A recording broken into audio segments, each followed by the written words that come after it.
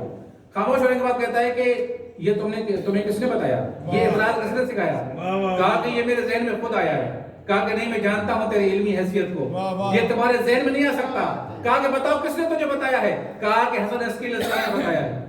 کہا کہ امام حسن عسقری صاحب نے بتایا۔ کہا کہ ہاں بالکل تم نے صحیح کہا، اس قسم کا علم فقط اسی گھرانے سے ہی آ سکتا ہے۔ صلوات پر محمد وعلی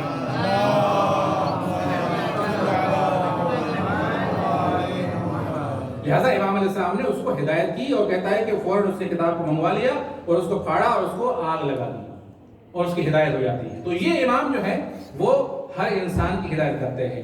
امام جیسے میں نے عرض کیا کہ ہر چیز کو اللہ نے ان کے لیے ماتحت قرار دیا ہے، مطیع فرمانبردار قرار دیا ہے۔ مولا کا ایک صحابی ہے، کہتا ہے کہ میں مولا کے گھر میں آیا، کیونکہ مولا کی زندگی عرض کر رہا ہوں آپ کی خدمت میں کہ مولا کے گھر میں آیا، میں نے دیکھا کہ مختلف مولا کے گھر میں غلام ہیں، مختلف غلام تھے۔ کوئی ترکی میں صحبت کر رہا ہے، کوئی فارسی میں صحبت کر رہا ہے، بات کر رہا ہے، کوئی ترکی میں بات کر رہا ہے، مختلف زبانوں میں بات کر رہے تھے۔ تو مجھے تعجب ہوا کہ امام حسن علیہ السلام مدینے سے کبھی باہر نہیں نکلے، مدینے سے کبھی باہر نہیں نکلے، تو انہوں نے ایسی اتنی زبانیں کیسے سیکھ لی ہیں، یہ ایسی زبانیں کیسے جانتے ہیں؟ تو میں نے عرض کیا کہ مولا یہ مختلف آپ کے پاس غلام ہیں، کوئی ترکی میں بات کر رہا ہے، کوئی فارسی میں بات کر رہا ہے، کوئی عربی میں بات کر رہا ہے، کوئی کسی زبان میں بات کر رہا ہے، تو یہ آپ میں نے دیکھا کہ آپ سب سے اس کی اپنی زبان میں بات کرتے ہیں، تو یہ کیسے ہے؟ تو امام نے فرمایا تم جانتے نہیں کہ اللہ نے ہمیں حجت قرار دیا ہے، اللہ نے ہمیں لوگوں پر حجت قرار دیا ہے۔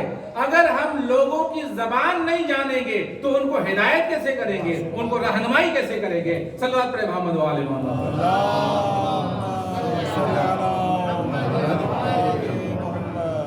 لہذا امام کے لیے زبان کا جاننا کوئی مشکل نہیں ہے، حتیٰ کہ امام اگر کسی کو سکھائیں تو ایک ہی لمحے کے اندر اس کو زبان آ سکتی ہے۔ بے شک بیان البار کے اندر اللہ وجہ سے ایک واقعہ لکھا ہے کہ امام رضا علیہ السلام کے زمانے میں صلی اللہ علیہ وسلم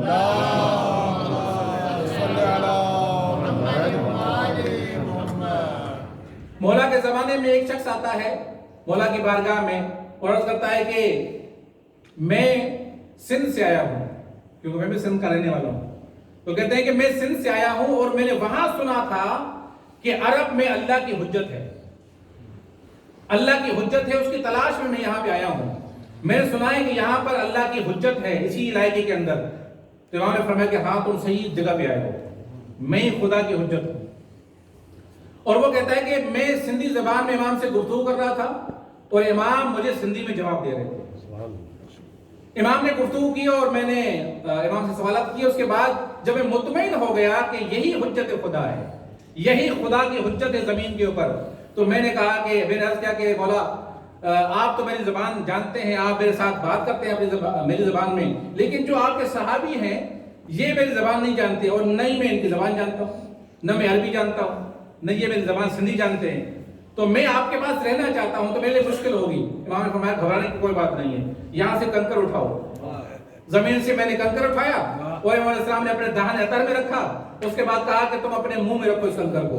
کہا کہ جیسے ہی میں نے اپنے منہ میں اس کنکر کو رکھا اس کے بعد میں فر عربی بولنے شروع ہو گیا اور اس کے بعد میں عربی بات کرنے لگا۔ تو امام خود بھی جانتے ہیں اگر کسی کو تعلیم دینا چاہیں تو وہ تعلیم بھی دے سکتا۔ صلوات پہ محمد والے محمد۔ پیغمبر کی بارگاہ میں ایک مرتبہ مختلف قسم کے ڈیلیگیشن آتے ہیں، کوئی کسی علاقے سے آتا ہے، کوئی کسی علاقے سے، ہر ایک کی زبان الگ الگ تھی۔ جب سارے آئے ہوئے پیغمبر کے ساتھ گفتگو کرنے لگے تو پیغمبر عربی میں بات کرتے تھے اور وہ جتنے بھی بیٹھے ہوئے تھے سارے اپنی زبان میں سمجھتے تھے، اور جب یہ باہر نکلے مسجد سے تو کہنے لگے کہ رسول خدا ہم سے ہماری زبان میں بات کر رہے ہیں۔ تو یہ پروردگار عالم نے منطق الطیر کی صلاحیت، جس کو منطق الطیر کہا جاتا ہے، جناب سلیمان کو بھی اللہ نے عطا فرمایا تھا منطق الطیر کی صلاحیت، کہ جہاں امام یا نبی یا حجت خدا ہوتا ہے، جہاں انسانوں کی زبان جانتا ہے وہاں حیوانوں کی زبان بھی جانتے ہیں، تمام حیوانات کی زبان جانتے ہیں۔ صلوات پہ محمد وعلیہ